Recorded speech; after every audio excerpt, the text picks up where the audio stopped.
Hey everyone, down here in the hot rod shop tonight. Got the front fender off, ready to drill the holes for the marker light and start painting bodywork on that thing. I'll cover all that too. I want to go over something really interesting here with this bike though. And I saw it on another bike too, saw on somebody's YouTube channel. This leg goes over there. This brake caliper, this banana caliper, goes over there on the back side, on the front side. Obviously, if you know old Harleys, you'll know that. But obviously, the drains are pointing up. That's not right. The drain should be back here. I don't know why somebody's done that. I saw on another bike, maybe their cables, their brake line's too short. I don't know, but anyway, we're gonna put it back right because it also throws the geometry of the fender off. These will work, but the fender is way to this side real bad. So anyway, dead giveaway. Obviously, drain plugs are in the front. They should be back here in the back. So this leg and this caliper and this rotor. Everything goes over here. Maybe they did it for the wheel. I don't know, because these are wagon spoke wheels, a lot newer than my old wheel. I don't know. But anyway, maybe the tire was mad they didn't want to rebound it. I don't know. I don't really care because it's not going to work that way for me. I'll probably put GMA brakes on here anyway. But this banana caliper should be over here, hanging right here. And see, then of course your drain plug would be back here, where it could actually drain. So that's going to be fun. It's not a big deal, but just point of interest there. I don't know why they've done that. I know someone bought the bike. I didn't question it because it didn't matter.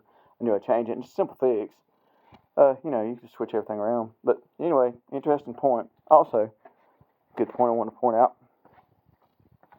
I was kind of guessing where that marker light went. I told you that it had one on it previously, and they'd welded a hole shut.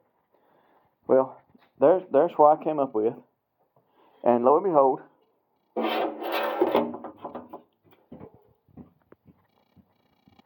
see if we can see them on the camera. There's their weld holes. It did have a marker light, which I knew it did. I thought it did. But, ironically, if I put my finger right up there on that one hole, ta-da! I nailed that just by guessing where they were. And to the best of my knowledge, this is a stock fender. Somebody says that this will be flat if it's a stock fender. And I have another one that's the same way. So this is a stock fender for this bike. This bike will run stock fenders and it's stock tanks. I also have stock tanks. Go put them back on it. Pretty neat. It's going to run its own sheet metal. Its original sheet metal it left Harley with. That's pretty cool. They say this is how you can tell. If anybody knows anything different, feel free to drop me a line and let me know. But to my knowledge, these would be sticking back a little bit if this was a repop fender. Doesn't matter.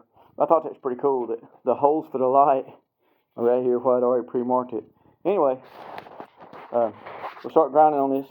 I'll film some of that. I've actually ordered me a camera and set up so I don't have to use my cell phone and show you how to do some body work. So if you want to learn that stuff, figure out why this Bondo's here other than the fact that they welded a hole shut. It's probably the main reason.